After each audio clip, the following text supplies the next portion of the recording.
ಶ್ರೀಗುರುಭ್ಯೋ ನಮಃ. ಹರಿ ಓಂ. ಶುದ್ಧಾನಂದೋರ್ ಸಂವಿದ್ಯುತಿಬಲಬಹುಲೌದಾರ್ಯವೀರ್ಯಾದಿದೇಹಂ ಚಿಂತಾ ಸಂತಾಪಲೇಪೋದ್ಭವಮೃತಿಮುಖರಾಶೇಷದೋಷಾತಿದೂರಂ ಸದ್ಭಿರ್ವೈರಾಗ್ಯಭಕ್ತಿಶ್ರುತಿಮತಿನಿಯತಧ್ಯಾನಜಜ್ಞಾನಯೋಗಾತ್ ಗಮ್ಯಂ ವಂದೇ ಮುಕುಂದಾವಿಧಮಮಲಮಲಂ ಬ್ರಹ್ಮವೇದಾಂತವೇದ್ಯಂ ಅಭ್ರಮಂ ಭಂಗರಹಿತಂ ಅಜಡಂ ವಿಮಲಂ ಸದಾ ಆನಂದತೀರ್ಥಮತುಳಂ ಭಜೆ ತಾಪತ್ರಯಾಪಹಂ ತಪೋ ವಿದ್ಯಾ ವಿರಕ್ತ್ಯಾದಿ ಸದ್ಗುಣೌಘಾಕರಾನಹಂ ವಾದಿರಾಜ ಗುರೂನ್ ವಂದೇ ಹಯಗ್ರೀವ ಪದಾಶ್ರಯಾನ್ ಮೂಕೋಪಿ ಯತ್ಪ್ರಸಾದೇನ ಮುಕುಂದ ಶಯನಾಯತೆ ರಾಜರಾಜಾಯತೆ ರಿಕ್ತೋ ರಾಘವೇಂದ್ರಂ ತಮಾಶ್ರಯೇ ಆಪಾದಮೌಲಿಪರ್ಯಂತಂ ಗುರುಣಾಮಾಕೃತಿಂ ಸ್ಮರೇತ್ ತೇನ ವಿಘ್ನಾಃ ಪ್ರಣಶ್ಯಂತಿ ಸಿದ್ಧ್ಯಂತಿ ಚ ಮನೋರಥಾಃ. ಶ್ರೀ ಹರಿವಾಯು ಗುರುಗಳ ಚರಣಾರವಿಂದಗಳಲ್ಲಿ ಭಕ್ತಿಪೂರ್ವಕ ಪ್ರಣಾಮಗಳನ್ನು ಅರ್ಪಿಸಿ ಭಾವಿ ಸಮೀರರಾದ ಶ್ರೀ ವಾದಿರಾಜ ಗುರು ಸಾರ್ವಭೌಮರ ವೈಕುಂಠ ವರ್ಣನೆಯನ್ನು ಕುರಿತು ಸ್ವಲ್ಪ ಹೊತ್ತು ಪ್ರವಚನ ಮಾಡ್ತಾ ಇದ್ದೇನೆ. ವೈಕುಂಠ ವರ್ಣನೆಗೆ ತತ್ವಸಾರ ಅಂತ ಮತ್ತೊಂದು ಹೆಸರು ಇದೆ. ತತ್ವಸಾರದ ಸ್ವಭಗ ಅಂತ ರಾಜರೇ ಅದನ್ನು ತಿಳಿಸಿದ್ದಾರೆ. ಹಾಗಾಗಿ ಇದನ್ನು ತತ್ವಸಾರ ಅಂತ ಹೇಳಿ ಕರೆದದ್ದಿದೆ ಹಿರಿಯರು. ಇನ್ನೊಂದು ಹೆಸರು ವೈಕುಂಠ ವರ್ಣನೆ ಅಂತ. 388 ಪದ್ಯಗಳನ್ನು ಒಳಗೊಂಡಂಥ ಗ್ರಂಥ ಇದು. ರಾಜರು ಈ ಗ್ರಂಥವನ್ನು ರಚನೆ ಮಾಡಿ ಭಗವಂತನೇ ಬಂದು ಪ್ರೇರಣೆ ಮಾಡಿ ನುಡಿಸಿದ್ದಾನೆ, ಹೀಗೆ ಅವರೇ ಅದನ್ನು ಸ್ಪಷ್ಟವಾಗಿ ಹೇಳ್ತಾರೆ. ಸ್ಥಿತಿ ಸಂಧಿಯಲ್ಲಿ ಹೇಳುವಂಥ ಮಾತು. ಶ್ರೀಧರ ಹಯವದನ ರಾಯನ ದಯದಿಂದ ವಾದಿರಾಜೇಂದ್ರ ರಚಿಸಿದ ಈ ದಿವ್ಯ ಕಾವ್ಯದಿ ಸ್ಥಿತಿಯ ನೊರೆದ ರಮ್ಯವಾದ ತುದಿಯ ಸಂಧಿಯು ಹೊಸಗೆ. ತುದಿಯ ಸಂಧಿ ಅಂದರೆ ಕೊನೆಯ ಸಂಧಿ ಅಂತ ಅರ್ಥ. ಇಲ್ಲೇನಾಗಿದೆ, ಕೊನೆಗೆ ಸ್ಥಿತಿ ಸಂಧಿಯನ್ನು ಹೇಳ್ತಾರೆ. ಮುಕ್ತಿ ಸಂಧಿ ಹಾಗೂ ಸೃಷ್ಟಿ ಸಂಧಿ, ಲಯ ಸಂಧಿ, ಸ್ಥಿತಿ ಸಂಧಿ ಅಂತ ನಾವಿದನ್ನು ವಿಭಾಗ ಮಾಡಿಕೊಳ್ಬೋದು. ಇದನ್ನು ತತ್ವಸಾರ ಅಂತ ಹೇಳಿ ಕರೆದದ್ದನ್ನು ಅವರೇ ಉಲ್ಲೇಖ ಮಾಡ್ತಾರೆ. ಮುತ್ತು ರತ್ನಗಳನ್ನು ಕೆತ್ತಿಸುವಂತೆ ಸುತತ್ವಸಾರದ ವಿಸ್ತಾರಗಳ ಯುಕ್ತಿಯಿಂದಲೇ ಪೇಳ್ದ ವಾದಿ ರಾಜೋಕ್ತಿಯುಳು ಅರ್ತಿಯು ಚತುರ್ಥ ಸಂಧಿ ಅಂತಂದಿದ್ದಾರೆ. ಮುತ್ತು ರತ್ನಗಳನ್ನು ಕೆತ್ತಿಸೋ ಹಾಗೆ ಸುತತ್ವಸಾರ ಬಹಳ ಮಂಗಳಕರವಾದ ಸುತತ್ವಸಾರದ ವಿಸ್ತಾರಗಳ, ನೋಡಿ, ಸುತತ್ವಸಾರದ ವಿಸ್ತಾರಗಳ ಅಂತ ಸ್ವತಃ ರಾಜರೇ ಆ ಮಾತನ್ನು ಆಡಿದ್ದಾರೆ. ಹಾಗಾಗಿ ತತ್ವಸಾರ ಅನ್ನೋ ಗ್ರಂಥದ ವಿಸ್ತಾರವನ್ನು ಯುಕ್ತಿಯಿಂದಲೇ ಪೇಳ್ದ ವಾದಿರಾಜೋಕ್ತಿಯುಳು, ಇದು ಬಹಳ ಯುಕ್ತಿಯಿಂದ ಹೇಳಿದಂಥ ಗ್ರಂಥ. ಸುಮ್ಮನೆ ಕನ್ನಡದಲ್ಲಿದೆ ಅಂತ ಪದ್ಯಗಳನ್ನು ಯಾವುದೋ ಒಂದು ಅಭಿಪ್ರಾಯದಿಂದ ನೋಡ್ಕೊಳ್ಳೋದಲ್ಲ ಅಂತಾರೆ ರಾಜರು. ಅವರೇ ಹೇಳಿದ್ರಿಂದ ಇದನ್ನು ಚೆನ್ನಾಗಿ ಅರ್ಥಕೊಳ್ಬೇಕು. ಅರ್ತಿಯು ಚತುರ್ಥ ಸಂಧಿ ಅಂತ ಸ್ಪಷ್ಟಪಡಿಸಿದ್ದಾರೆ. ಬಹಳ ರಮಣೀಯವಾಗಿದೆ. ಈ 4ನೆಯ ಸಂಧಿ ಇಲ್ಲಿಗೆ ಮುಕ್ತಾಯ ಆಗ್ತದೆ ಅಂತ ಸ್ಪಷ್ಟಪಡಿಸ್ತಾರೆ. ಹಾಗಾಗಿ ಈ ಸಂಧಿಗಳನ್ನು ನಾವು 4 ಕೂಡ ಅನುಸಂಧಾನ ಮಾಡುವಾಗ ಹಯಗ್ರೀವ ದೇವರ ದಯೆಯಿಂದ ಬಂದಂಥ ಗ್ರಂಥ ಇದು. ಹಯಗ್ರೀವರ ಸೂಚನೆಯಂತೆ, ಹಯಗ್ರೀವ ದೇವನ ಸೂಚನೆಯಂತೆ ಮಾಡಿದಂಥ ಕೃತಿ ಇದು. ಇದನ್ನು ಯುಕ್ತಿ ಏನೆಲ್ಲ ಹೇಳ್ತಾರೆ, ಎಲ್ಲೆಲ್ಲಿ ಯಾವ್ಯಾವ ವಿಷಯಗಳನ್ನು ಸ್ಪಷ್ಟಪಡಿಸ್ತಾರೆ, ವೇದಾರ್ಥವನ್ನು ಹೇಗೆ ಅನುಸಂಧಾನ ಮಾಡಿಸ್ತಾರೆ, ಅದನ್ನು ನಾವು ಪ್ರಮುಖವಾಗಿ ಆಲೋಚನೆ ಮಾಡಬೇಕು. ಇನ್ನು ಆಗಲೇ ತಿಳಿಸಿದಂತೆ ಮೊದಲನೇ ಸಂಧಿಯಲ್ಲಿ ಮೋಕ್ಷ ಸಂಧಿ ಅಂತ ಪ್ರಸಿದ್ಧವಾದ ಸಂಧಿ. ಈ ಮೋಕ್ಷ ಸಂಧಿಯನ್ನು ನಾವು ಅರ್ಥಕೊಳ್ಬೇಕು. ಅಲ್ಲಿ ಹೇಳಿದಂತೆ ಭಗವತ್ಪಾದರಲ್ಲಿ, ಮಧ್ವಾಚಾರ್ಯರಲ್ಲಿ ವಿಶೇಷವಾದಂತಹ ಭಕ್ತಿಯನ್ನು ಮಾಡಬೇಕು. ಈ ಗ್ರಂಥ ಅಧ್ಯಯನ ಮಾಡಬೇಕಾದ್ರೆ ಬೇರೆ ಬೇರೆ ಗ್ರಂಥಗಳ ಸಹಾಯ ಬಹಳ ಮುಖ್ಯ. ಸುಮ್ಮನೆ ಏನೋ ಈ ಗ್ರಂಥ ಅರ್ಥಕೊಂಡು ಬಿಡ್ತೇನೆ ಅಂದರೆ ಆಗಲ್ಲ. ರಾಜರ ಎಲ್ಲ ಗ್ರಂಥಗಳನ್ನು ಅಧ್ಯಯನ ಮಾಡಬೇಕಾದ್ರೆ ಅದರ ಹಿನ್ನೆಲೆಯಲ್ಲಿ ಅನೇಕ ಗ್ರಂಥಗಳ ಸಹಕಾರ ಇದ್ದರೆ ಮಾತ್ರ ಮಾಡಿಕೊಳ್ಳಿಕ್ಕಾಗ್ತದೆ. ಮೋಕ್ಷ ಸಂಧಿಯಲ್ಲಿ ನೋಡುವಾಗ ಕೆಲವು ಪುಸ್ತಕಗಳಲ್ಲಿ ಸ್ವಲ್ಪ ಶ್ಲೋಕದ ಸಂಖ್ಯೆ ವ್ಯತ್ಯಾಸ ಆಗಿದ್ದಿದೆ. ಅದನ್ನು ಸರಿಯಾಗಿ ನಾವು ಪಾಠ ಮಾಡಿಸ್ಕೊಂಡು ತಿಳ್ಕೊಳ್ಬೇಕು. ಮೊದಲನೆಯ ಮೋಕ್ಷ ಸಂಧಿಯಲ್ಲಿ 147 ಪದ್ಯಗಳನ್ನು ಹೇಳ್ತಾರೆ. 148ನೇ ಪದ್ಯದಿಂದ ಎರಡನೇ ಸಂಧಿ ಲಯ ಸಂಧಿ ಅಂತ ಪ್ರಸಿದ್ಧ. 203ನೇ ಪದ್ಯದವರೆಗೂ ಲಯ ಸಂಧಿ. 204ನೇ ಪದ್ಯದಿಂದ 287ನೇ ಪದ್ಯದವರೆಗೂ ಸೃಷ್ಟಿ ಸಂಧಿ. 288ನೇ ಶ್ಲೋಕದಿಂದ 364 ಅಂತ ಒಂದು ಪುಸ್ತಕದಲ್ಲಿದೆ. ಒಬ್ಬ ಹಿರಿಯ ವಿದ್ವಾಂಸರು 88 ಅಂತ ತಿಳಿಸಿದ್ದಾರೆ. ಅಂತೂ ಒಂದೆರಡು ಶ್ಲೋಕಗಳನ್ನು ಸ್ವಲ್ಪ ಹೆಚ್ಚು ಕಡಿಮೆ ವಿವರಣೆ ಮಾಡಿದ್ದಾರೆ. ಅದು ಅವರದಲ್ಲವೋ ಹೌದೋ ಅಂತ ಯೋಚನೆ ಮಾಡಬೇಕು. 364 ಪದ್ಯಗಳು ಅಂತ ಒಂದು ಕಡೆ ಹೇಳ್ತಾರೆ, ಇಲ್ಲ 388 ಅಂತ ಒಂದು ಕಡೆ. ನನಗೆ ಎಷ್ಟು ಸಮಯ ಸಿಕ್ತೋ ಅಷ್ಟರಲ್ಲಿ ಇವತ್ತಿನ ಪ್ರವಚನ ಮಾಡ್ತಿದ್ದೇನೆ. ಇನ್ನೊಂದು ಕಡೆ ಪ್ರವಚನ ಮಾಡುವಾಗ ಅದು ತುಂಬ ವಿಸ್ತಾರವಾಗಿ ಅದರ ಬಗ್ಗೆನೇ ಒಂದಿಷ್ಟು ಸಂಶೋಧನೆ ಮಾಡಿ ಹೇಳಿದ್ದು ಇದೆ. ಯಾವಾಗಲೂ ಒಮ್ಮೆ ಹೇಳಿರ್ತದೆ, ಅದು ಮತ್ತೊಮ್ಮೆ ಹೇಳುವಾಗ ಸ್ವಲ್ಪ ವ್ಯತ್ಯಾಸ ಆಗ್ತದೆ. ಅದನ್ನು ಸಜ್ಜನರು ಸ್ವಲ್ಪ ಸರಿಯಾಗಿ ತಿಳಿದುಕೊಂಡು ಕರೆಕ್ಷನ್ ಹಾಕ್ಕೊಳ್ಬೇಕು ಅಂತ ಅವರಲ್ಲಿ ನಾನು ಕೇಳ್ಕೊಳ್ತೀನಿ. ಈ ಗ್ರಂಥದ ಮೊದಲನೇ ಸಂಧಿಯಲ್ಲಿ ಹೇಳುವ ಕೆಲವು ವಿಷಯಗಳ ಕಡೆ ನಾವು ಗಮನ ಹರಿಸಬೇಕು. ಬಹಳ ಮುಖ್ಯವಾಗಿ ಮಂಗಳಾಚರಣೆ, ಭಗವಂತನ ಸರ್ವೋತ್ತಮತ್ವ, ಅವನ ಗುಣಪೂರ್ಣತ್ವ, ಅದೆಲ್ಲ ಸರಿ, ಅದನ್ನೆಲ್ಲ ಹೇಳ್ತಾರೆ, ಅದನ್ನೆಲ್ಲ ಗಮನ ಹರಿಸಲೇಬೇಕು. ಅದು ವಿಶೇಷವಾದ ವಿಚಾರ. ಮೊದಲನೇ ಸಂಧಿಯಲ್ಲಿ ಕೆಲವು ಹೈಲೈಟ್ ಅಂತ ನಾನು ಕೇಳ್ತೇನೆ. ಹೈಲೈಟ್ ವಿಷಯಗಳು, ಹೈಲೈಟ್ಸ್ ಅಂತ ಕೇಳ್ತಾರಲ್ಲ ಹಾಗೆ.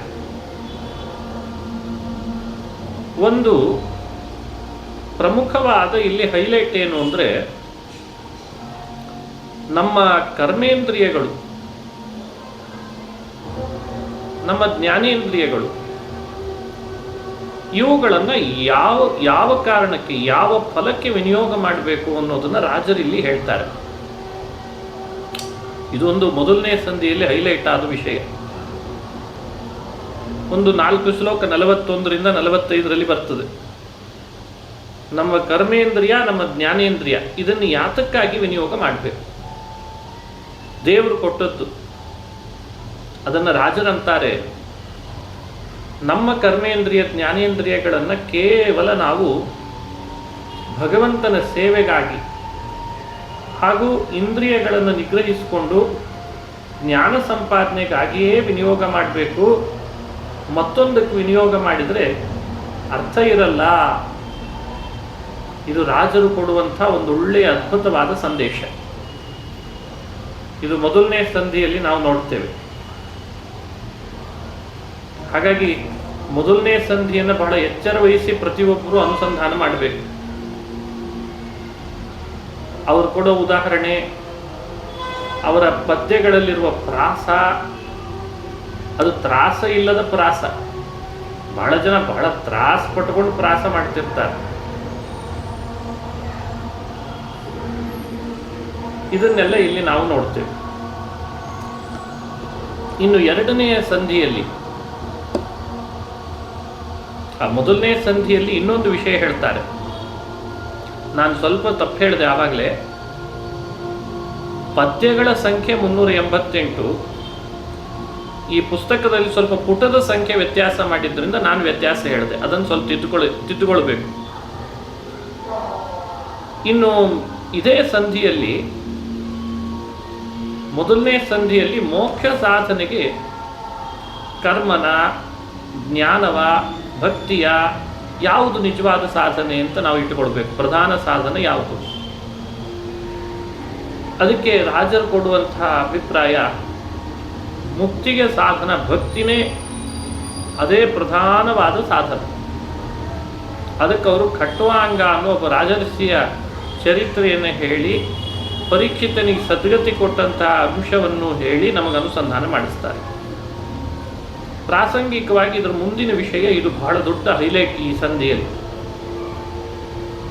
ವೈಕುಂಠಕ್ಕೆ ಹೋದ ಅಂತ ಶಾಸ್ತ್ರಗಳಲ್ಲಿ ಬರ್ತದೆ, ಸದ್ಗತಿಗೆ ಹೋದ, ಹರಿಪಾದ ಸೇರ್ದ ಅಂತ ಶಾಸ್ತ್ರಗಳಲ್ಲಿ ಬರ್ತದಲ್ಲ.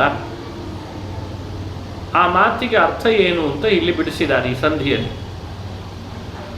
ವೈಕುಂಠ, ಶ್ವೇತದ್ವೀಪ, ಅನಂತಾಸನ ಲೋಕಗಳೆಲ್ಲ ಭಗವಂತನಿಗೆ ಲಕ್ಷ್ಮೀಮಯವಾದ ಲೋಕಗಳು.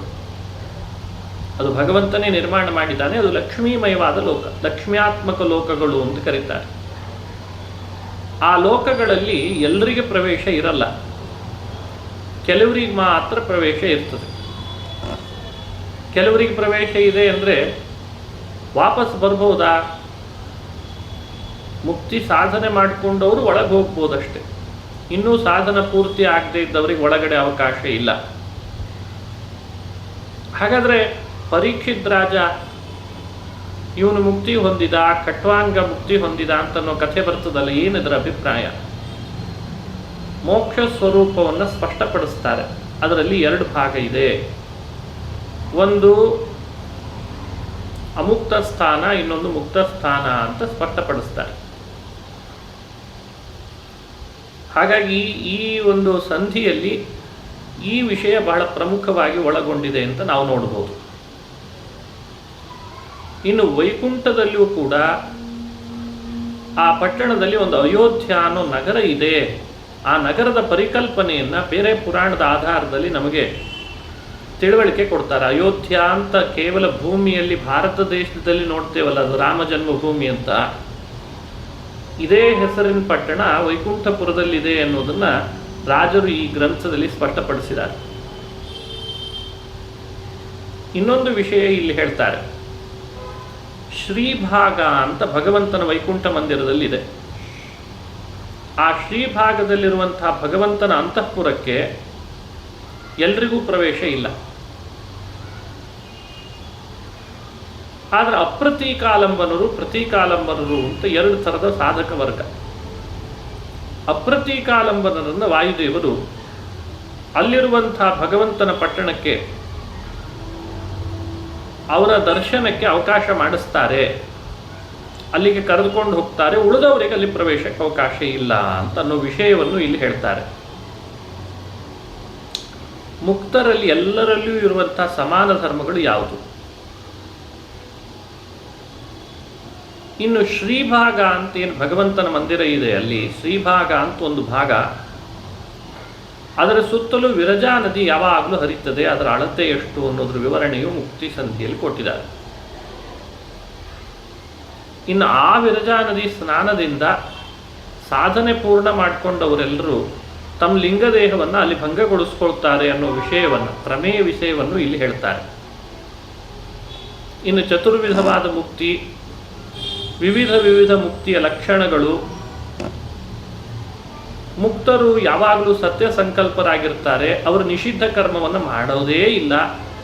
ಮುಕ್ತ ಜೀವರಿಗೆ ನಿಷಿದ್ಧ ಕರ್ಮವೇ ಇಲ್ಲ. ಇನ್ನು ಮುಕ್ತರು ವಿಷಯ ಭೋಗವನ್ನು ಅನುಭವಿಸ್ತಾರೆ ಅಂದರೆ ಅದು ಸ್ವರೂಪಾನಂದದ ಅಭಿವ್ಯಕ್ತಿನೇ ಆಗಿರ್ತದೆ. ಲೋಕದಲ್ಲಿರುವ ಪ್ರಾಕೃತ ವಿಷಯಗಳ ಭೋಗ ಮುಕ್ತರಿಗಿಲ್ಲ.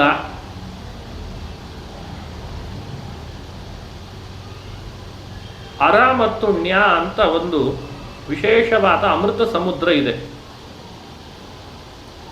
ಆ ಅಮೃತ ಸಮುದ್ರದ ವಿವರಣೆಯನ್ನು ಬಹಳ ಚೆನ್ನಾಗಿ ನಮಗಿಲ್ಲಿ ಕೊಡ್ತಾರೆ. ಹೀಗೆ ಈ ಸಂಧಿ ವೈಕುಂಠದ ಬಗ್ಗೆ, ವೈಕುಂಠ ಪಟ್ಟಣದಲ್ಲಿರುವ ವಿಶೇಷ ಭಾಗದ ಬಗ್ಗೆ, ಅಲ್ಲಿ ಅನುಭವಿಸುವ ಭೋಗದ ಬಗ್ಗೆ, ಅಲ್ಲಿಗೆ ಹೋಗಿ ಮುಟ್ಟಿದ್ರು ಅಂತನ್ನುವ ಪುರಾಣ ವಾಕ್ಯಗಳಲ್ಲಿ ಬರುವಂತಹ ಸಂಶಯವನ್ನು ಪರಿಹರಿಸೋದ್ರ ಬಗ್ಗೆ ಬಹಳ ನಮಗೆ ದೊಡ್ಡ ಪಾತ್ರ ವಹಿಸಿದೆ. ಲಯಸಂಧಿ. ಲಯಸಂಧಿ ಅಂದರೆ ಪರಮಾತ್ಮ ತಾನು ಸೃಷ್ಟಿ ಮಾಡಿದ ಜಗತ್ತನ್ನು ಲಯ ಮಾಡ್ತಾನೆ. ಇದು ನಿಜ. ಯಾವಾಗ ಮಾಡ್ತಾನೆ? ಇದು ಚರ್ಚೆ. ಬ್ರಹ್ಮದೇವರ 100 ವರ್ಷಗಳ ಕಾಲ ಪ್ರಳಯ ಆಗ್ತದೆ. ಆಮೇಲೆ ಸಾಧನ ಪೂರ್ತಿಯಾದ ಜೀವರಿಗೆಲ್ಲ ಪ್ರಳಯ ಆದ ಮೇಲೆ ಅವರವರ ಅರ್ಹತೆಗನುಗುಣ ಸಾಧನ ಮಾಡಿಕೊಂಡವರಿಗೆ ಮುಕ್ತಿ ಕೊಡ್ತಾನೆ ಅನ್ನೋ ವಿಷಯದ ಬಗ್ಗೆ ಹೇಳ್ತಾರೆ. ಇನ್ನು ಲಯಸಂಧಿಯಲ್ಲಿ ಭಗವಂತ ಸರ್ವಭಕ್ಷಕ ಅಂತ ಉಪನಿಷತ್ತುಗಳು ಹೇಳ್ತಾರೆ. ಅದರ ಅಭಿಪ್ರಾಯ ಏನು? ಅದನ್ನು ನಾವು ಹೇಗೆ ತಿಳ್ಕೊಳ್ಬಹುದು? ಅಥವಾ ನಮಗೆ ತಿಳಿಲಿಕ್ಕೆ ಇಲ್ವೇ ಇಲ್ವಾ? ಅದು ತಿಳಿಬಹುದಾದ್ರೆ ಎಷ್ಟು ಅಂಶ ನಮಗೆ ತಿಳ್ಕೊಳ್ಬಹುದು? ಇನ್ನು ಜಗದ್ ವಸ್ತುವಿನ ವಿವರ. ಭಗವಂತ ಪ್ರಳಯ ಕಾಲದಲ್ಲಿ ಬಾಲರೂಪದಿಂದ ಇರ್ತಾನೆ ಅಂತ ನಾವು ಕೇಳ್ತೇವೆ. ಆ ಪರಮಾತ್ಮ ಆ ಬಾಲರೂಪದಿಂದ ಇರ್ತಾನೆ ಅಂದರೆ ವಟಪತ್ರದಲ್ಲಿ ಮಲಗಿರ್ತಾನೆ. ಎಷ್ಟು ದೊಡ್ಡದಿದೆ ಅದು? 7 ಕೋಟಿ ಯೋಜನದಷ್ಟಿದೆ ಅಂತೆ ಭಗವಂತನ ಅದು ಬಾಲರೂಪ. ಮತ್ತೆ 7 ಕೋಟಿ ಯೋಜನ ಪರಿಮಿತವಾದಂತಹ ಭಗವಂತ ಬಾಲರೂಪದಿಂದ ಮಲಗಿರ್ತಾನಂತೆ. ಇನ್ನು ವಟಪತ್ರ ಎಷ್ಟು ದೊಡ್ಡದಿರಬೇಡ. ಇದರಿಂದಲೂ ಅವನ ಪಾರಮ್ಯ ಅರ್ಥ ಮಾಡ್ಕೊಳ್ಳಿಕ್ಕಾಗ್ತದೆ. ಲಯ ಅಂದರೆ ಸಾಧಾರಣ ಅಲ್ಲ. ಲಕ್ಷ್ಮೀದೇವಿನೇ ಬ್ರಹ್ಮಾಂಡ ಅನ್ನೋ ಪಾತ್ರೆಯಲ್ಲಿ ಅಡಿಗೆ ಮಾಡ್ತಾಳೆ. ಭಗವಂತನಿಗೆ ಭೋಜನಕ್ಕೆ ಬಡಿಸ್ತಾಳೆ. ಒಂದೇ ಒಂದು ತುತ್ತಿನಲ್ಲಿ ಪರಮಾತ್ಮ ಅವಳು ಮಾಡಿದ ಅಡಿಗೆ ತುತ್ತನ್ನು, ಸಿದ್ಧಪಡಿಸಿದ ಪಾಕವನ್ನು ನುಂಗಿ ನೀರು ಕುಡಿದ ಹಾಗೆ ಕುಡಿದು ಬಿಡ್ತಾನೆ, ನುಂಗಿ ಬಿಡ್ತಾನೆ. ಇದೇ ಪ್ರಳಯ ಅಂತ ತಿಳುವಳಿಕೆ. ಲಕ್ಷ್ಮಿ ಅಡಿಗೆ ಮಾಡ್ತಾಳೆ, ಬ್ರಹ್ಮಾಂಡ ಪಾತ್ರೆ. ಅವಳು ಮಾಡಿದ ಅಡಿಗೆಯನ್ನು ಬಡಿಸ್ತಾಳೆ ದೇವರಿಗೆ, ಒಂದೇ ತುತ್ತಿನಲ್ಲಿ ತಿಂದುಬಿಡ್ತಾನೆ. ಇಷ್ಟು ಎಲ್ಲರೂ ಸಾಮಾನ್ಯರಿಗೂ ಕೂಡ ಅರ್ಥವಾಗುವ ಹಾಗೆ ಪ್ರಳಯದ ಮಹಿಮೆಯನ್ನು ಹೇಳಿಬಿಟ್ರು ರಾಜರು. ಇಲ್ಲಿ ಜಗತ್ತನ್ನೇ ತಿಂದು ತೇಗುವ ಶಕ್ತಿ ಪರಮಾತ್ಮಂದು, ಅಚಿಂತ್ಯವಾದ ಶಕ್ತಿ. ಇಷ್ಟು ತಿಂದು ತೇಗಿದ್ರೂ ದೇವರಿಗೆ ಅಜೀರ್ಣ ಆಗಲ್ಲ ಅಂತಾರೆ. ಯಾಕೆ ಅಂದ್ರೆ ಅಂಥ ಅದ್ಭುತ ಶಕ್ತಿ ಅವನು, ಅಚಿಂತ್ಯ ಶಕ್ತಿ.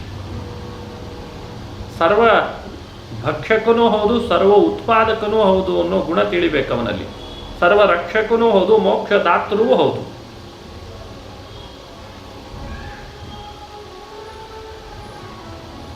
ಲಕ್ಷ್ಮಿಯಿಂದ ತಾನು ಆನಂದ ಪಡಲ್ಲ, ಲಕ್ಷ್ಮಿಗೆ ಆನಂದ ಉದ್ರೇಕವನ್ನು ಉಂಟು ಮಾಡ್ತಾನೆ.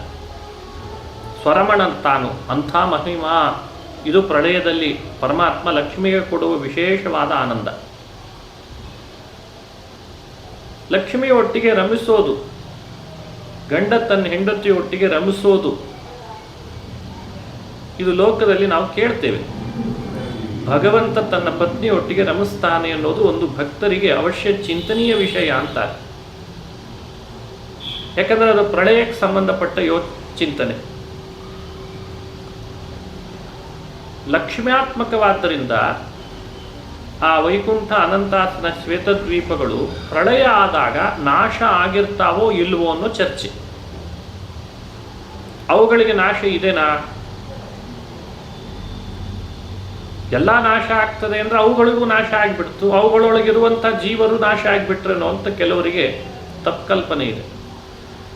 ಆದರೆ ಪ್ರಮಾಣಗಳ ಆಧಾರದಂತೆ ಪ್ರಳಯ ಕಾಲದಲ್ಲಿ ಭಗವಂತ ಆ 3 ಲೋಕಗಳಿಗೆ ಲಯ ಹೊಂದಿಸಿರಲ್ಲ, ನಾಶ ಹೊಂದಿಸಿರಲ್ಲಂತೆ. ಭಗವಂತನ ನಗರಗಳು ಲಕ್ಷ್ಮ್ಯಾತ್ಮಕವಾಗಿವೆ. ಪ್ರಳಯ ಜಲ ಅವುಗಳನ್ನು ಏನೂ ಮಾಡಲ್ಲ. ಭಗವಂತ ಮಲಗಿರುವ ಹಾಸಿಗೆ ಆವಾಗ ಲಕ್ಷ್ಮ್ಯಾತ್ಮಕನೇ ಆಗಿರ್ತದಂತೆ. ಭಗವಂತನನ್ನ ಪ್ರಳಯ ಕಾಲದಲ್ಲಿ ಶ್ರೀದೇವಿ ಬಹಳ ಸೇವೆ ಮಾಡ್ತಾಳೆ.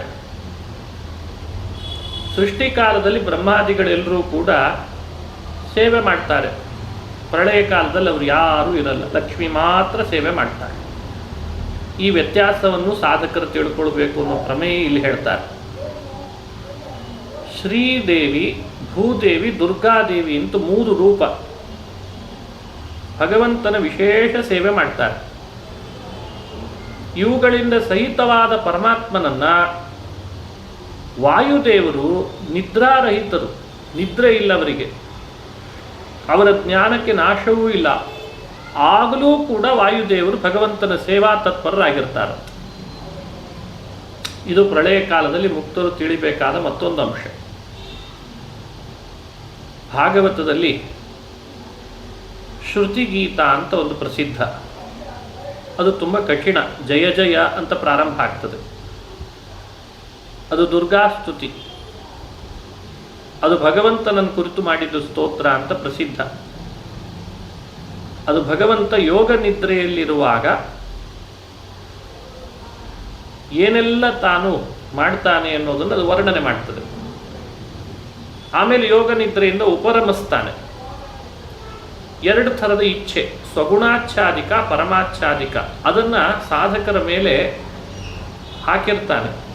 ಅದರ ಪ್ರಭಾವವನ್ನು ಕಡಿಮೆ ಮಾಡಿದ ಮೇಲೇನೆ ಸಾಧಕನಿಗೆ ತನ್ನ ಆನಂದದ ಅಭಿವ್ಯಕ್ತಿ ಆಗ್ತದೆ, ಅಲ್ಲಿಗಿಂತ ಮೊದಲು ಇಲ್ಲ ಅನ್ನೋ ಅದ್ಭುತವಾದ ಪ್ರಮೇಯ ವಿಷಯವನ್ನು ಈ ಸಂಧಿಯಲ್ಲಿ ಹೇಳ್ತಾರೆ. ಇದು ಪ್ರಳಯಕ್ಕೆ ಸಂಬಂಧಪಟ್ಟ ವಿಷಯವೇ ಅನ್ನೋದು ರಾಜರ ಅಭಿಪ್ರಾಯ. 3ನೇ ಸಂಧಿ ಸೃಷ್ಟಿ ಸಂಧಿ. ಸೃಷ್ಟಿ ಮಾಡುವವನು ಭಗವಂತ ಪ್ರದ್ಯುಮ್ನ ರೂಪದಿಂದ. ಅವನು ಪ್ರಳಯ ಕಾಲದಲ್ಲಿ ತಾನು ಹೇಗಿರ್ತಾನೆ, ಏನಾಗಿರ್ತಾನೆ ಅಂತೆಲ್ಲ ನೋಡಿದ್ವಿ. ಆಮೇಲೆ ಅವನೇ ಸೃಷ್ಟಿ ಮಾಡಲಿಕ್ಕೆ ಪ್ರಾರಂಭ ಮಾಡ್ತಾನೆ. ಸೃಷ್ಟಿಯ ವಿವರಣೆ ಇಲ್ಲಿ ಹೆಚ್ಚು ಕೊಡಲ್ಲ, ಆದರೆ ಪ್ರತಿಯೊಬ್ಬರು ತಿಳಿಲೇಬೇಕಾದ ಕೆಲವು ಅಂಶಗಳನ್ನು ಹೇಳ್ತಾರೆ. ಅವನು ನಿತ್ಯ ಜಾಗೃತನಾಗಿದ್ದರೂ ಯೋಗ ನಿದ್ರೆಗೆ ಜಾರದಂತೆ ತೋರ್ತಾನೆ. ಆಗ ಲಕ್ಷ್ಮೀದೇವಿ ಭಗವಂತನನ್ನು ಸ್ತೋತ್ರ ಮಾಡಿ ಎಬ್ಬಿಸಿ ಸೃಷ್ಟಿಗೆ ಬಾ ಅಂತ ಕರೀತಾಳೆ. ಇದೆಲ್ಲ ಈ ಸೃಷ್ಟಿ ಸಂಧಿಯಲ್ಲಿ ಬರುವ ವಿಷಯ. ಇದೇ ಸಂದರ್ಭದಲ್ಲಿ ಕೆಲವು ವಾಕ್ಯಗಳು, ಜೀವ ಬ್ರಹ್ಮರ ಐಕ್ಯವನ್ನು ಹೇಳುವ ಕೆಲವು ವಾಕ್ಯಗಳನ್ನು ರಾಜರು ಭಾರಿ ಅದ್ಭುತವಾದ ಯುಕ್ತಿಯಿಂದ, ಅದು ಮೇಲ್ನೋಟಕ್ಕೆ ಜೀವ ಬ್ರಹ್ಮ ಒಂದೇ ಅಂತ ಕಾಣಿಸಿದ್ರು ಅದು ಭೇದ ಪರವೇ ಅಂತ ಅನ್ನೋದನ್ನು ಇಲ್ಲಿ ಸಮರ್ಥನೆ ಮಾಡ್ತಾರೆ ಈ ಸಂಧಿಯಲ್ಲಿ. ಇನ್ನೊಂದು ವಿಶೇಷ ಈ ಸಂಧಿಯಲ್ಲಿ, ಭಗವಂತನ ಸೃಷ್ಟಿ ಅದು ಜೀವರಿಗೆ ಅವರವರ ಅರ್ಹತೆಗೆ ಅನುಗುಣವಾಗಿ ಅವರಿಗೆ ಗತಿ ಕಲ್ಪಿಸಲಿಕ್ಕೆ ಆಗಿದೆ ಹೊರತು ಪರಮಾತ್ಮನಿಗೆ ಯಾವುದೇ ಪ್ರಯೋಜನಕ್ಕಲ್ಲ ಅನ್ನೋದು ವಿಷಯವನ್ನು ಹೇಳ್ತಾರೆ. ಇನ್ನು 24 ತತ್ವಗಳ ಉತ್ಪತ್ತಿ, ಅದರ ಅಭಿಮಾನಿ ದೇವತೆಗಳು, ಅದನ್ನು ನಿಯಮನ ಮಾಡುವವನು ಪರಮಾತ್ಮ ಅನ್ನೋ ತತ್ವ, ಇದೆಲ್ಲ ಸೃಷ್ಟಿಯ ಬಗ್ಗೆ ಹೇಳುವಾಗಲೇ ಬರ್ತದೆ. ಮಹತ್ತತ್ವ, ಅಹಂಕಾರ ತತ್ವ, ಇನ್ನು ಬ್ರಹ್ಮಾಂಡದ ನಿರ್ಮಾಣ, ಬ್ರಹ್ಮಾಂಡದ ಹೊರಗಿರುವ ಆವರಣಗಳು, ನಾಭಿ ಕಮಲದಿಂದ ಚತುರ್ಮುಖನ ಉತ್ಪತ್ತಿ, ಲೋಕಗಳ ನಿರ್ಮಾಣ ನಾಭಿ ಕಮಲದಿಂದ ಆದದ್ದು, ಇದರ ಹಿರಿಮೆಗಳನ್ನೆಲ್ಲ ಸೃಷ್ಟಿಯ ಸಂಧಿಯಲ್ಲಿ ಹೇಳ್ತಾರೆ. ವಾಯುದೇವನ ಉತ್ಪತ್ತಿ, ವಾಯುದೇವರ ಅದ್ಭುತವಾದ ಮಹಿಮೆಯೇನು, ಸಹಭೋಗ ಅಂತ ಭಗವಂತ ನೀಡಿದ್ದಾನೆ ವಾಯುದೇವರಿಗೆ. ಆ ಸಹಭೋಗ ಅಂದರೆ ಏನದು ಅಂತ ಅದ್ರ ಬಗ್ಗೆ ಒಂದು ತಿಳುವಳಿಕೆ ಕೊಡ್ತಾರೆ ಇಲ್ಲಿ. ಸಹಭೋಗದ ವರ್ಣನೆ. ಇನ್ನು ಮುಕ್ತರಾದ ಜೀವರನ್ನ ಸೃಷ್ಟಿ ಮಾಡುವ ಪ್ರಾರಂಭದಲ್ಲಿ ವೈಕುಂಠಾದಿ ಲೋಕಗಳಿಗೆ ಸೇರಿಸ್ತಾನೆ. ಸೃಷ್ಟಿ ಪ್ರಾರಂಭದಲ್ಲೇ ಮಾಡೋ ಕೆಲಸ ಅದು, ಅದಕ್ಕಿಂತ ಮೊದಲು ಮಾಡಿರಲ್ಲ, ಅದು ಪ್ರಳಯ ಕಾಲ ಆಗಿರ್ತದೆ. ನಾನಾ ವಿಹಾರದಲ್ಲಿ ತೊಡಗಿಸ್ತಾನೆ, ಅವರವ್ರ ಯೋಗ್ಯತೆಗೆ ಅನುಗುಣ ಆನಂದವನ್ನು ಉಂಟು ಮಾಡ್ತಾನೆ ಮುಕ್ತರಿಗೆ. ಇದನ್ನು ಕೂಡ ಸೃಷ್ಟಿ ಸಂಧಿಯಲ್ಲಿ ಚಿಂತಿಸಲಿ ಅಂತ ರಾಜರು ತಿಳಿಸಿದ್ದಾರೆ. ಸ್ಥಿತಿ ಸಂಧಿಯಲ್ಲಿ ಇದು ಕೊನೆಯ ಸಂಧಿ. ನಾವು ನೀವುಗಳೆಲ್ಲ ಮುಕ್ತಿ ಬಯಸುವವರು ಸಜ್ಜನರು ಅಂತಾದರೆ ನಿರಂತರ ಭಗವಂತನ ಸ್ಮರಣೆ ಮಾಡ್ತಾ ಇರಬೇಕು, ಅವನ ರೂಪಗಳ ದರ್ಶನ ಮಾಡ್ತಾ ಇರಬೇಕು. ಹಾಗಾಗಿ ಅವುಗಳ ವರ್ಣನೆ ಮಾಡ್ತಾರೆ. ಮತ್ತು ಭಕ್ತರನ್ನು ಅನುಗ್ರಹಿಸಿದ ದೇವರ ಮಹಿಮೆಗಳನ್ನು ಕೇಳ್ತಾ ಇರಬೇಕು. ಕರುಣಾ ಸಮುದ್ರ ಅವನು ಮೋಕ್ಷಪ್ರದ ಅನ್ನೋ ಜ್ಞಾನ ದೃಢವಾಗಿ ನಮಗಿರಬೇಕು, ಪ್ರಮಾಣಗಳಿಂದ ಸಿದ್ಧಪಡಿಸ್ಕೊಂಡಿರಬೇಕು. ಮೇಲಾಗಿ ವಿಷ್ಣುವಿನ ದೀಕ್ಷೆ, ವಿಷ್ಣು ಭಕ್ತಿಯ ದೀಕ್ಷೆ ಇರಬೇಕು. ದೀಕ್ಷೆಯಲ್ಲಿ ಎರಡು ತರಹ, ಬಾಹ್ಯ ದೀಕ್ಷೆ, ಆಂತರ ದೀಕ್ಷೆ ಅಂತ. ರಾಜರು ಈ ಸಂಧಿಯಲ್ಲಿ ಬಾಹ್ಯ ದೀಕ್ಷೆಯ ಬಗ್ಗೆ ವಿಶೇಷವಾದ ವ್ಯಾಖ್ಯಾನ ಕೊಡ್ತಾರೆ. ಬಾಹ್ಯ ದೀಕ್ಷೆ, ನಾನೊಬ್ಬ ವಿಷ್ಣು ಭಕ್ತ, ಇದರ ಹಿಂದೆ ಬಾಹ್ಯ ದೀಕ್ಷೆ ಬೇಕು. ಕೆಲವರು ಅಂತಿರ್ತಾರೆ, ನಾವು ಮನಸ್ಸಿನಿಂದ ಬಹಳ ಶುದ್ಧರಿದ್ದೇವೆ, ದೇವರು ನಮಗೆ ಒಲಿತಾನೆ. ಇದೆಲ್ಲ ನಾಟಕದ ತರ್ಕದ ಮಾತುಗಳು, ಬೆಲೆ ಕೊಡಬಾರದು. ಪ್ರತಿಯೊಬ್ಬರೂ ಬಾಹ್ಯ ದೀಕ್ಷೆಯನ್ನು ಧರಿಸಲೇಬೇಕು. ಶಾಲೆಗಳಲ್ಲಿ ಇವತ್ತು, ಕಾಲೇಜುಗಳಲ್ಲೂ ಶುರು ಆಗಿದೆ. ಅವನು ಎಷ್ಟೇ ಚೆನ್ನಾಗಿ ಮಾರ್ಕ್ಸ್ ತೆಗಿತಾನೆ ಅಂತಾದರೂ ಅವನು ಶಾಲೆಗೆ ಬರುವಾಗ ಹಾಕ್ಕೊಳ್ಳೇಬೇಕು ಆ ಯೂನಿಫಾರ್ಮನ್ನು. ಅದೇ ಥರದ ಬಣ್ಣ ಬಣ್ಣದ ಯೂನಿಫಾರ್ಮ್ ಎಲ್ಲರೂ ಹಾಕ್ಕೊಂಡು ಬಂದದ್ದನ್ನೇ ಅವನು ಹಾಕ್ಕೊಳ್ಬೇಕು. ಬೇರೆ ಇದನ್ನು ಹಾಕ್ಕೊಂಡ್ರೆ ಪನಿಷ್ಮೆಂಟ್ ಕೊಡ್ತಾರೆ. ಶಾಲಾ ಕಾಲೇಜುಗಳಲ್ಲೇನೆ ಹೊರಗೆ ಹೇಗಿರಬೇಕು ಹಾಗಿರಬೇಕು. ಎಲ್ಲಿವರೆಗೂ ಉಗುರು ಸುದ ಕತ್ತರಿಸ್ಕೊಂಡು ಬರಬೇಕು, ಉಗುರು ಕತ್ತರಿಸ್ಕೊಂಡು ಬರಬೇಕು, ಕೈಯಲ್ಲಿ ಉಗುರು ಇರಬಾರ್ದು, ಕಾಲಲ್ಲಿ ಉಗುರು ಇರಬಾರ್ದು, ಹೀಗೀಗೇ ಇರಬೇಕು ಡ್ರೆಸ್ಗಳು. ಟೊಂಕಕ್ಕೊಂದು ಕಟ್ಟಬೇಕು, ಕುತ್ತಿಗೆಗೊಂದು ಟೈ ಹಾಕ್ಕೊಳ್ಬೇಕು. ಇದೆಲ್ಲ ದೀಕ್ಷೆ ತಾನೆ, ಬಾಹ್ಯ ದೀಕ್ಷೆ ತಾನೆ ಯೂನಿಫಾರ್ಮ್. ಲೌಕಿಕ ವಿದ್ಯೆ ಓದಲಿಕ್ಕೆ ಶಿಸ್ತಿನ ಹೆಸರಿನಲ್ಲಿ ಅದರದ್ದೇ ಆದ ವಸ್ತ್ರ ಸಂಹಿತೆಯನ್ನು ಜಾರಿ ಮಾಡಿ, ತಲೆಗೂದಲು ಇಷ್ಟೇ ಇರಬೇಕು, ಹಣೆಯಲ್ಲಿ ಏನಿರಬಾರ್ದು, ಇಂಥವೆಲ್ಲ ವ್ಯವಸ್ಥೆ ಮಾಡ್ತಾರೆ ಇವತ್ತು. ಭಗವಂತನ ಪ್ರೀತಿ ಪಡಿಸ್ಲಿಕ್ಕೆ ಅವನು ಹೀಗಿರಲಿ ನನ್ನ ಭಕ್ತರು ಅಂತ ಅಪೇಕ್ಷೆ ಪಟ್ಟಿದ್ದಾನೆ. ಆ ಬಾಹ್ಯ ದೀಕ್ಷೆಗಳನ್ನು ನಾವು ದೂರಿದರೆ ಹೇಗೆ? ಬಾಹ್ಯ ದೀಕ್ಷೆಗಳಲ್ಲಿ ಪ್ರಧಾನವಾಗಿ ಮುದ್ರಧಾರಣೆ ಬೇಕು. ಭಗವಂತನ ಆಯುಧಗಳು ಶಂಖ, ಚಕ್ರ, ಗದ, ಪದ್ಮ, ನಾರಾಯಣ ಅವುಗಳನ್ನು ಧರಿಸಲೇಬೇಕು. 4ನೇ ಸಂಧಿಯಲ್ಲಿ ಇದರ ಬಗ್ಗೆ ಸಾಕಷ್ಟು ವಿಷಯ ಹೇಳ್ತಾರೆ. ಆ ಮುದ್ರೆಗಳಲ್ಲಿ ಶಂಖ ಚಕ್ರಗಳನ್ನು ದಿನಾ ಗೋಪಿಚಂದ್ರನ ಮೂಲಕ ಧರಿಸಬೇಕು. ಒಂದು, ಸ್ತ್ರೀ ಪುರುಷರಿಬ್ಬರು, ಎಲ್ಲ ವರ್ಣದವರು ಧರಿಸಬೇಕು. ಇದಕ್ಕೆ ಯಾವ ಭೇದವೂ ಇಲ್ಲ. ಅಂಥ ಅದ್ಭುತ ದೀಕ್ಷೆ ಇದು. ಇದರ ಧಾರಣೆಯಲ್ಲಿ ಶಂಖಚಕ್ರಗಳ ಧಾರಣೆ ಮಾಡುವಾಗ ಒಮ್ಮೆ ಆದರೂ ತಪ್ತವಾಗಿ ಧಾರಣೆ ಮಾಡಿರಬೇಕು. ತಪ್ತ ಮುದ್ರ, ಶಂಖಚಕ್ರಗಳನ್ನು ತಪ್ತ ಮುದ್ರಾಧಾರಣೆ ಅಂತ ಕರೀತಾರೆ. ಅದಕ್ಕೆ ಸಂಬಂಧಪಟ್ಟ ಪ್ರಮಾಣಗಳನ್ನು ರಾಜರು ಉದಾಹರಿಸ್ತಾರೆ. ಪವಿತ್ರಂತೆ ವಿತತಂ ಇತ್ಯಾದಿ. ಈ ವೇದಗಳನ್ನು ಉದಾಹರಿಸಿ ವ್ಯಾಖ್ಯಾನಿಸುವಾಗ ರಾಜರಿಗಿಂತ ಬಹಳ ಹಿಂದೆ ಭಾಸ್ಕರರು, ಭಟ್ಟ ಭಾಸ್ಕರರು ಅಂತೆಲ್ಲ ಇರ್ತಿದ್ರು. ಅವರು ವೇದಗಳ ಅರ್ಥ ಮಾಡಿದವರು. ಅವರು ಹೇಳಿದ ಅರ್ಥ ಬೇರೆ ಪ್ರಮಾಣಗಳಿಗೆ ವಿರೋಧ ಬರ್ತದೆ ಅಂತ ತೋರಿಸ್ಕೊಡ್ತಾರೆ ಇಲ್ಲಿ. ಅದು ವಿಶೇಷ ಇಲ್ಲಿ. ಕೆಲವರಿಗೇನಾಗಿತ್ತು, ಅವರು ರಾಜರ ಸಮಕಾಲದಲ್ಲಿ ಮತ್ತು ವಿಷಮ ಕಾಲದಲ್ಲಿ ಕೆಲವರೆಲ್ಲ ಹಬ್ಬಿಸಿದ್ರು. ಈ ದೇಹಕ್ಕೆ ತಪ್ತ ಮುದ್ರಾಧಾರಣೆ ಮಾಡಿಕೊಳ್ಳೋದು ವೇದದ ವಿಹಿತ ವ್ಯವಸ್ಥೆ ಅಲ್ಲ, ಅದು ವೇದಕ್ಕೆ ಸಂಬಂಧಪಟ್ಟ ವೈದಿಕ ಧರ್ಮವಲ್ಲ, ಅದು ಪರಮ ನಿಷಿದ್ಧ, ಅದನ್ನು ಮಾಡಬಾರ್ದು ಅಂತ ಹಬ್ಬಿಸ್ತಾ ಇದ್ರು. ರಾಜರು ಪ್ರಮಾಣ ಕೊಟ್ಟು ಆಧಾರ ಸಮೇತವಾಗಿ ಅದನ್ನು ಇಲ್ಲಿ ಸಮರ್ಥನೆ ಮಾಡ್ತಾರೆ. ವಿಷ್ಣು ಚಕ್ರ ಸಾಮಾನ್ಯ ಅಲ್ಲ, ಅದನ್ನು ಎಲ್ಲರೂ ಧರಿಸಬೇಕು, ಬಹಳ ಪವಿತ್ರ ಅದು. ಅದಕ್ಕೆ 10 ಅನ್ವರ್ಥ ನಾಮಗಳಿದ್ದಾವೆ. ದಿನ ಅದನ್ನು ಸ್ಮರಣೆ ಮಾಡಬೇಕು. ಅದನ್ನು ಶಿವ ಪಾರ್ವತಿಗೆ ಉಪದೇಶ ಮಾಡಿದ್ದಾನೆ ಅಂತ ಪ್ರಮಾಣ ಕೊಡ್ತಾರೆ ರಾಜರು. ಇನ್ನು ಭಗವಂತನ ಚಕ್ರ ಅದು ಎಲ್ಲೆಡೆ ವ್ಯಾಪಿಸಿರುವಂತಹ ದೇವರ ಸ್ವರೂಪವೇ ಆಗಿದೆ. ಸೂರ್ಯನಲ್ಲಿಯೂ ಇದೆ, ಮನುಷ್ಯನ ದೇಹದೊಳಗೂ ಇದೆ. ಅದು ಸಾಮಾನ್ಯ ಅಲ್ಲ ಚಕ್ರ ಅಂದರೆ ಅಂತ ಅದ್ರ ಬಗ್ಗೆ ಬಹಳ ವಿಸ್ತಾರವಾದ ವಿವರಣೆ ಕೊಡ್ತಾರೆ. ಇನ್ನೊಂದು ಪ್ರಮಾಣ ವಾಕ್ಯ, ಅವೈಷ್ಣವಾಯ ದಾತವ್ಯಂ ನೋದಬಿಂದುಂ ನತಂಡುಲಂ ಅಂತ.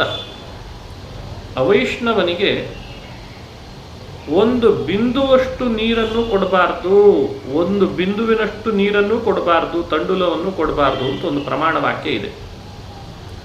ಅದು ಯಾವ ಅರ್ಥದಲ್ಲಿ ನಿರವಕಾಶ, ಯಾವ ಅರ್ಥದಲ್ಲಿ ಅದರ ಅಭಿಪ್ರಾಯ ತಿಳ್ಕೊಳ್ಬೇಕು ಅನ್ನೋದನ್ನು ಈ ಸಂಧಿಯಲ್ಲಿ ವಿಸ್ತಾರ ಮಾಡ್ತಾರೆ.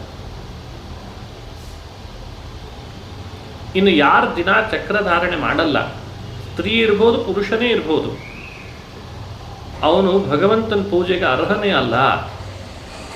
ದೇವರ ಆದೇಶವನ್ನು ನಿಂದಿಸಿದಂತೆ ದೇವರೇ ಒಂದು ಆದೇಶ ಮಾಡಿ ಹೇಳಿದ್ದಾನೆ ಅಂತಾರೆ ರಾಜರ ಈ ಸಂಧಿಯಲ್ಲಿ. ಮಾಧ್ಯಂದಿನ ವೇದ, ಮಾಧ್ಯಂದಿನ ಶ್ರುತಿ ಅಂತ ಒಂದು ಉದಾಹರಿಸ್ತಾರೆ. ಅದನ್ನು ಉದಾಹರಿಸಿ ಧರಿಸಬೇಕು ಅಂತ ದೇವರ ಆದೇಶ ಮಾಡಿದಾನ್ರಪ್ಪ. ದೇವರ ಆದೇಶವನ್ನು ಮೀರಿ ನಡೆದ್ರೆ, ಇವತ್ತು ಸರ್ಕಾರದ ಆದೇಶವನ್ನು ಮೀರಿದ ನಡೆದ್ರೆ ಅಪರಾಧ ಅಲ್ವೇ? ಭಗವಂತನ ಆದೇಶ ಮೀರಿ ನಡೆಯೋದಕ್ಕಿಂತ ದೊಡ್ಡ ಅಪರಾಧ ಯಾವುದಿದೆ? ಹಾಗಾಗಿ ದೇಹದಲ್ಲಿ ಧರಿಸಬೇಕು, ಅದರ ಮಹಿಮೆ ಇದೆ, ಅಪಾರವಾದದ್ದು ಅಂತ ಹೇಳ್ತಾರೆ.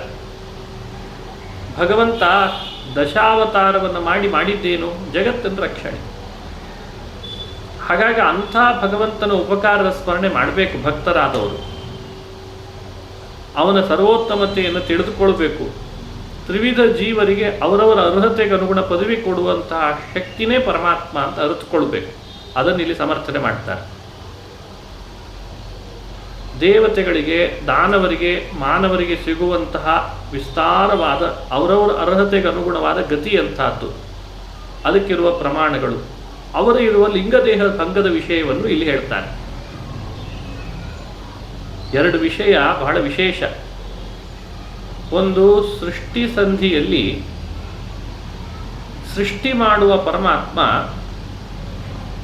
ಮುಷ್ಟಿ ಸೃಷ್ಟಿಯನ್ನು ಮಾಡ್ತಾನೆ, ಸಮಸೃಷ್ಟಿಯನ್ನು ಮಾಡ್ತಾನೆ ಅಂತ ಒಂದು ಎರಡು ಪದಗಳಿವೆ. ಅದನ್ನು ವಿವರಣೆ ಮಾಡಿಕೊಡೋದು ಸುಲಭ ಅಲ್ಲ, ಅದನ್ನು ಚೆನ್ನಾಗಿ ನಾವು ಅನುಸಂಧಾನ ಮಾಡಬೇಕು.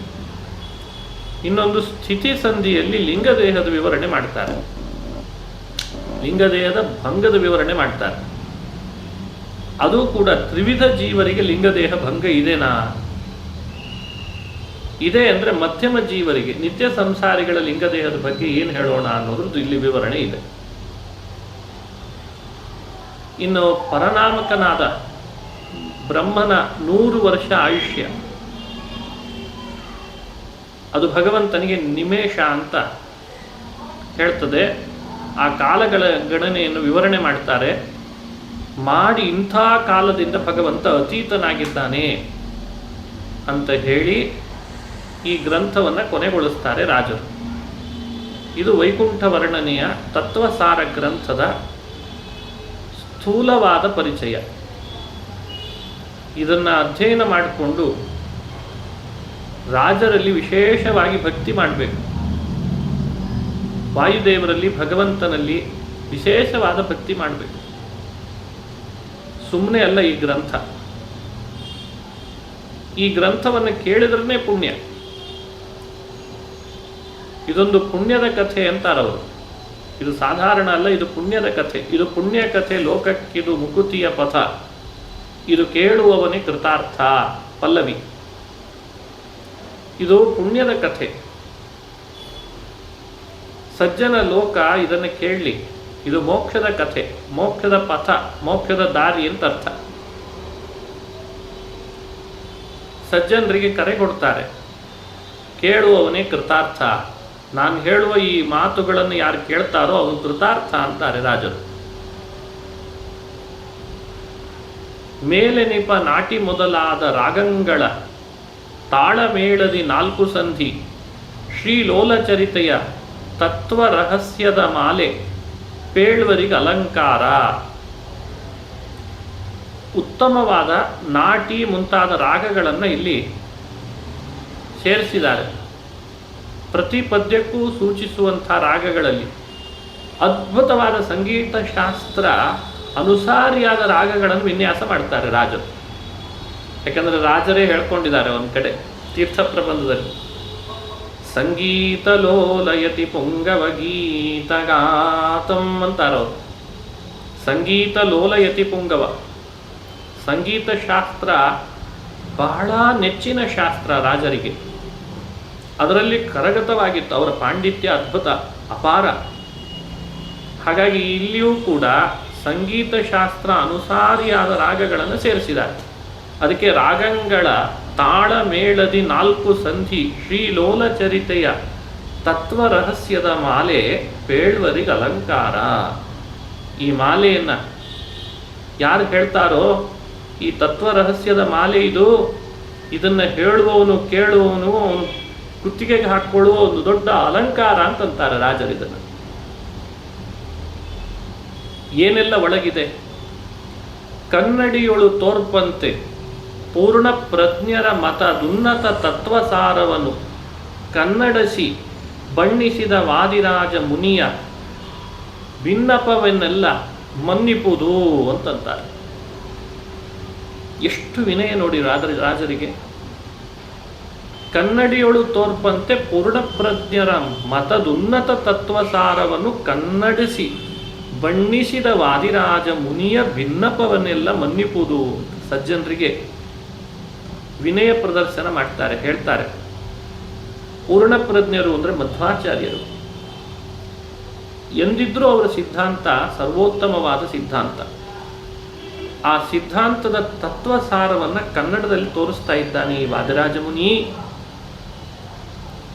ಹೇಗೆ ಅಂದರೆ ಸ್ವಚ್ಛ ಕನ್ನಡಿಯಲ್ಲಿ ನಮ್ಮ ಮುಖ ನೋಡಿಕೊಂಡ್ರೆ ಆ ಪ್ರತಿಬಿಂಬಿಸ್ತದಲ್ವಾ, ಅದು ಹೇಗೋ ಹಾಗೆ ಇದು ಕನ್ನಡದಲ್ಲಿದೆ. ಇದನ್ನು ಕನ್ನಡಿಸಿ ಅಂದರೆ ಸಂಸ್ಕೃತದಲ್ಲಿರುವ ವಿಷಯಗಳನ್ನೆಲ್ಲ ಕನ್ನಡೀಕರಿಸಿ ಅಂತ ನಾವು ಕನ್ನಡೀಕರಿಸಿ ಅಂತ ಹೇಳ್ತೇವಲ್ಲ, ಅದನ್ನು ಎಷ್ಟು ಚೆನ್ನಾಗಿ ಸೇರಿಸಿದ್ದಾರೆ ನೋಡಿ.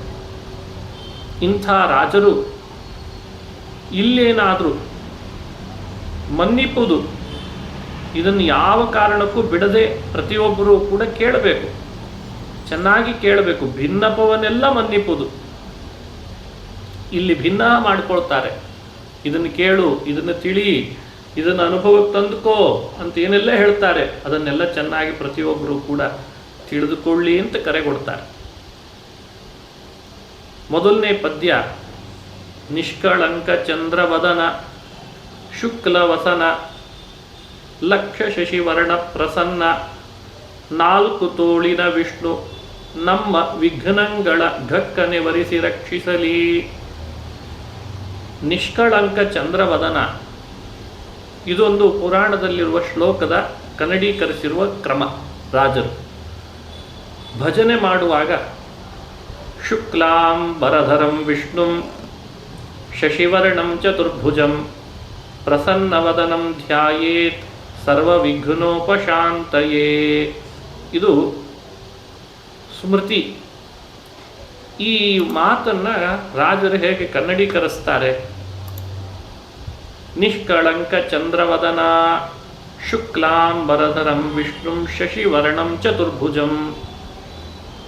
ಅಲ್ಲಿರುವ ಮಾತುಗಳಲ್ಲಿ ಪ್ರಸನ್ನವದನಂ ಧ್ಯಾಯೇತ್, ಅದನ್ನು ಹೀಗೆ ಇಲ್ಲಿ ಅರ್ಥತಃ ನಾವು ನೋಡ್ಕೊಳ್ಬೋದು. ನಿಷ್ಕಳಂಕ ಚಂದ್ರವದನ, ನಿಷ್ಕಳಂಕ ಕಳಂಕರಹಿತನಾದ ಚಂದ್ರನಂತೆ ಮುಖ ಇರುವವ. ಶುಕ್ಲಾಂಬರಧರ ಶುಕ್ಲವಸನ, ಅಲ್ಲಿ ಲಕ್ಷ ಶಶಿವರ್ಣ ಪ್ರಸನ್ನ. ಲಕ್ಷ ಶಶಿವರ್ಣ, ಬರೀ ಶಶಿವರ್ಣ ಅಂತಿತ್ತು, ಅದನ್ನು ಸೇರಿಸಿದ್ರು ಲಕ್ಷ ಶಬ್ದ. ಅಪರಿಮಿತವಾದ ಚಂದ್ರವರ್ಣದಂತೆ ಪ್ರಸನ್ನನಾದ 4 ತೋಳಿನ ವಿಷ್ಣು ನಮ್ಮ ವಿಘ್ನಗಳ ಘಕ್ಕನೆ ವರಿಸಿ ರಕ್ಷಿಸಲಿ. 4 ತೋಳಿವೆ ಈ ವಿಷ್ಣುವಿನಲ್ಲಿ. ಚತುರ್ಭುಜಂ ಅಂತ ಅಲ್ಲಿರುವ ಮಾತನ್ನು ವಿವರಣೆ ಮಾಡಿದರು. ಚತುರ್ಭುಜಂ 4 ತೋಳಿನ ವಿಷ್ಣು ನಮ್ಮ ವಿಘ್ನಗಳನ್ನು ಘಕ್ಕನೆ ವರಿಸಿ ರಕ್ಷಿಸಲಿ. ನಮ್ಮ ಬದುಕಿನಲ್ಲಿ ನಾವು ಮಾಡುವ ಸಾಧನದ ದಾರಿಯಲ್ಲಿ ಎಷ್ಟೋ ವಿಘ್ನಗಳು ಬರ್ತಾವೆ. ಅಥವಾ ಈ ಗ್ರಂಥ ಈಗ ರಚನೆ ಆಗ್ತಾ ಇದೆ, ಇದರ ಅಧ್ಯಯನದಲ್ಲಿ ತೊಡಗಿದವರಿಗೆಲ್ಲ ವಿಘ್ನ ಬರ್ತದೆ.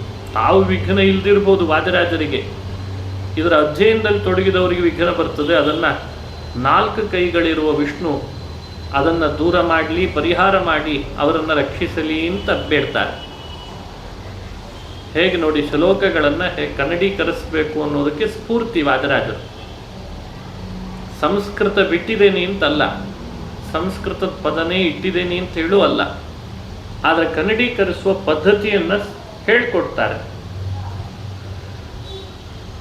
ನರನೆಂದು ಶೇಷನ ಪೆಸರು ನಾರಾಯಣನ ಮೆರವ ಮೂಲ ರೂಪ ನೆನಿಪ ಗುರುವ್ಯಾಸ ನರೋತ್ತಮ ವಾಯುದೇವಿ ಲಕುಮಿ ಸರಸ್ವತಿಗೊಂದಿಸಿ ಗ್ರಂಥ ಒರೆದು ಗಡ.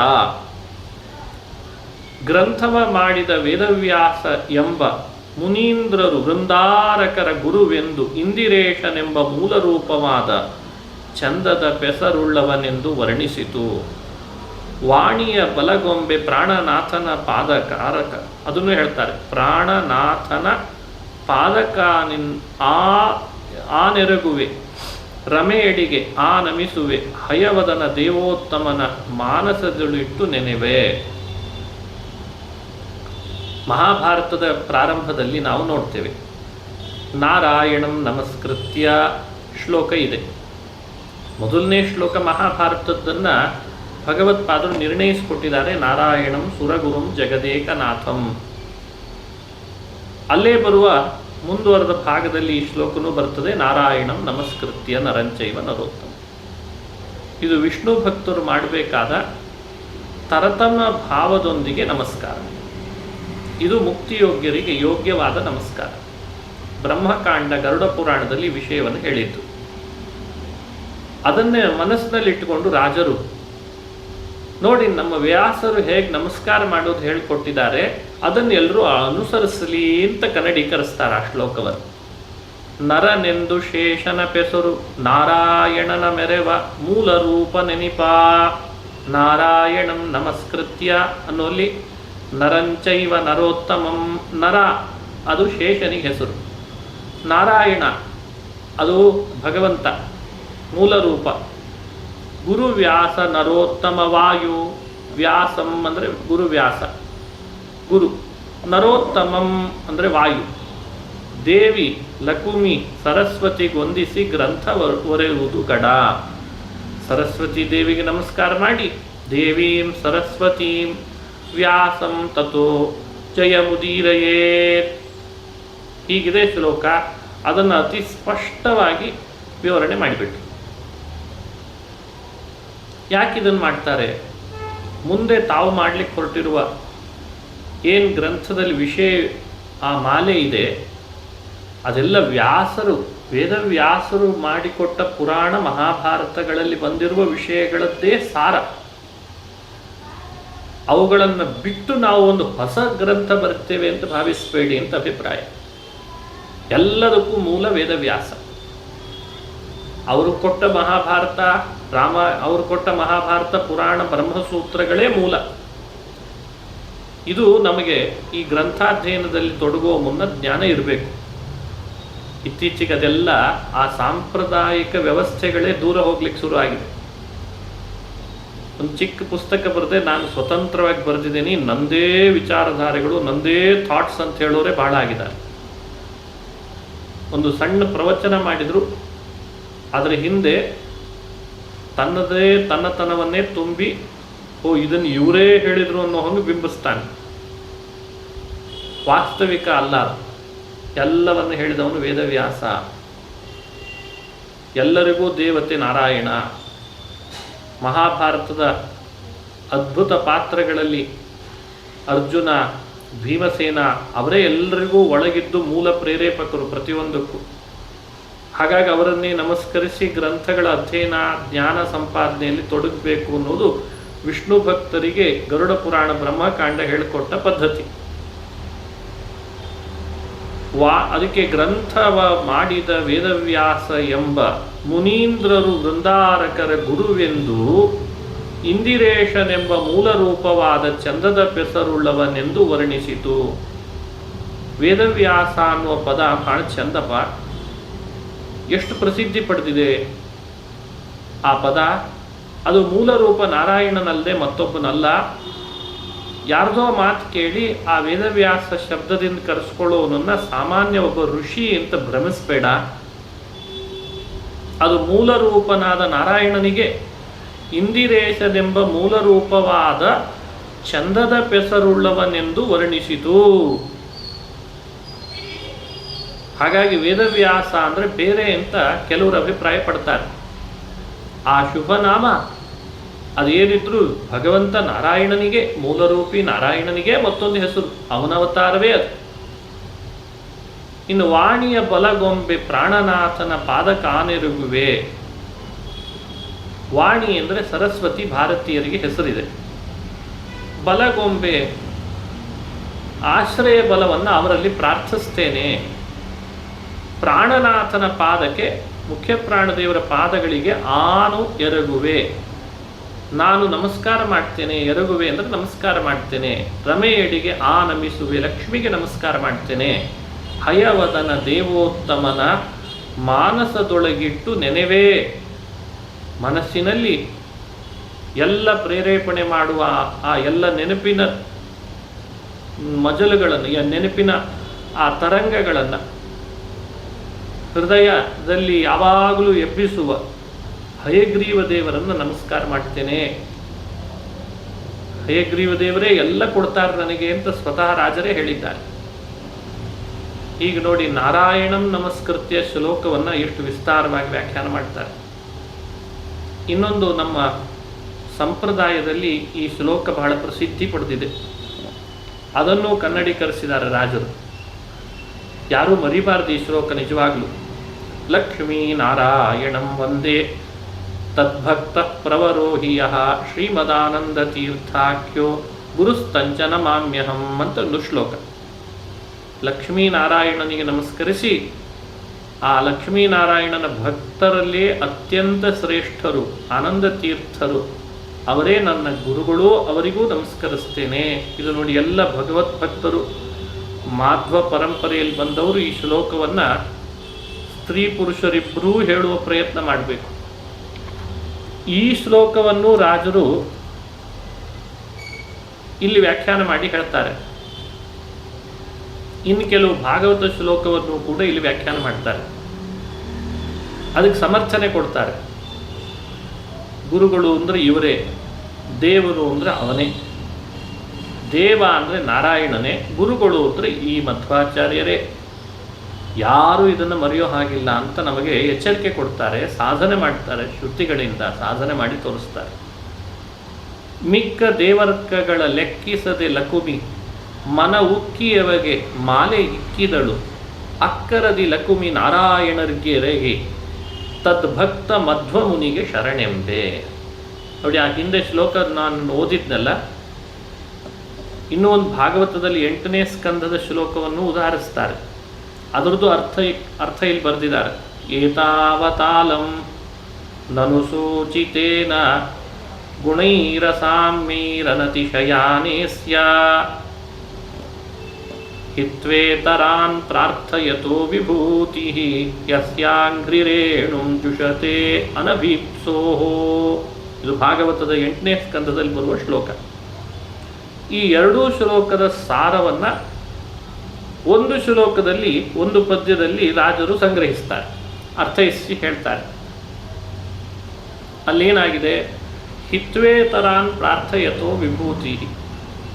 ಲಕ್ಷ್ಮೀದೇವಿ ಕೈಯಲ್ಲಿ ಹಾರ ಕೊಟ್ಟು ಸ್ವಯಂವರದ ಮಂಟಪಕ್ಕೆ ಕಳಿಸಿದರೆ ಯಾರೊಬ್ಬ ದೇವತೆಗಳನ್ನು ವರಿಸದೆ ಒಬ್ಬನನ್ನೇ ತಾನು ಮಾಲೆ ಹಾಕಿ ಇವನೇ ನಿಜವಾಗ್ಲೂ ಜಗತ್ಪತಿ ಅಂತ ತೋರಿಸಿದ್ದು. ನನ್ನ ಪತಿಯೇ ಜಗತ್ಪತಿ, ಜಗತ್ಪತಿಯೇ ನನ್ನ ಪತಿ ಅಂತ ತೋರಿಸಿದ್ದು. ಅದನ್ನು ಎಷ್ಟು ಚೆನ್ನಾಗಿ ಹೇಳಿದರು ನೋಡಿ ಕನ್ನಡದಲ್ಲಿ. ಮಿಕ್ಕ ದೇವರ್ಕಗಳ ಲೆಕ್ಕಿಸದೆ ಲಕುಮಿ ಮನ ಉಕ್ಕಿಯವಗೆ ಮಾಲೆ ಇಕ್ಕಿದಳು, ಅಕ್ಕರದಿ ಲಕುಮಿ ನಾರಾಯಣರ್ಗೆರಗಿ. ಆ ಮಾತಿನಲ್ಲಿ ನಾವು ಅರ್ಥೈಸ್ಕೊಳ್ಳೋಣ. ಹಿಂದೆ ಹೇಳಿದ್ದು ಲಕ್ಷ್ಮೀನಾರಾಯಣಂ ವಂದೇ ಅನ್ನೋ ಶಬ್ದ ಅಲ್ಲಿತ್ತು, ಅಲ್ಲಿ ಲಕ್ಷ್ಮೀ ಪದ ಇದೆ. ಅದಕ್ಕೆ ರಾಜರೇನು ಮಾಡಿದರು? ಈ ಶ್ಲೋಕಕ್ಕೆ ವ್ಯಾಖ್ಯಾನಿಸಲಿಕ್ಕೆ ಭಾಗವತದಲ್ಲಿರೋದನ್ನೂ ಮನಸ್ಸಿನಲ್ಲಿಟ್ಟುಕೊಂಡು ಒಂದು ಘಟನೆಯನ್ನೇ ನಮ್ಮ ಮನಸ್ಸಿಗೆ ತಂದರು. ಲಕ್ಷ್ಮಿ ಕ್ಷೀರ ಸಮುದ್ರ ಮಥನ ಮಾಡುವಾಗ, ದೇವತೆಗಳೆಲ್ಲ ಸೇರಿ ಮಥನ ಮಾಡುವಾಗ ಉದಯಿಸಿ ಬಂದು ಕೈಯಲ್ಲಿ ಕೊಟ್ಟ ಮಾಲೆಯನ್ನು ಎಲ್ಲ ದೇವತೆಗಳಿದ್ದ ಸಭೆ ಒಳಗೆ ಅವರನ್ನು ಲೆಕ್ಕಿಸದೆ ತ್ಯಜಿಸಿ ಉಪೇಕ್ಷಿಸಿ ತನ್ನ ಕೈಯಲ್ಲಿದ್ದಂಥ ಮಾಲೆಯನ್ನು ಅತ್ಯುತ್ಸಾಹದಿಂದ, ಮನ ಉಕ್ಕಿ ಅಂತಾರೆ, ಅತ್ಯಂತ ಉತ್ಸಾಹದಿಂದ ಅಜಿತ ನಾಮಕ ನಾರಾಯಣನ ಕೊರಳಿಗೆ ಹಾಕಿದ್ಲು ಅಂತ ಭಾಗವತ ಇದಕ್ಕೆ ಆಧಾರ ಆಗಿದೆ ಅಲ್ಲಪ್ಪ. ಅವನು ಸರ್ವೋತ್ತಮ, ಅವನು ದೇವೋತ್ತಮ ಅಂತ ಲಕ್ಷ್ಮಿ ವರೆಸಿದ್ರಿಂದಲೇ ತಿಳಿದಿದೆಯಲ್ಲಪ್ಪ, ಯುಕ್ತಿ ನೋಡ್ರಿ ಅದು. ಅಂಥ ಲಕ್ಷ್ಮೀನಾರಾಯಣರಿಗೆ ಅಲ್ಲೇನಾಗಿದೆ, ಲಕ್ಷ್ಮೀನಾರಾಯಣಂ ಒಂದೇ ಅಂತ ಒಂದೇ ಇದೆ, ಏಕವಚನ. ಆದರೆ ರಾಜರು ಅದನ್ನು ಸ್ಪಷ್ಟಪಡಿಸಿದರು, ಇದು ಕೇವಲ ಒಬ್ಬನಿಗೆ ಅಂತಲ್ಲ, ಲಕ್ಷ್ಮಿಗೂ ನಮಸ್ಕಾರ ಮಾಡಿಸ್ತಾ ಇದೆ ಭಗವಂತ ನಾರಾಯಣನಿಗೆ.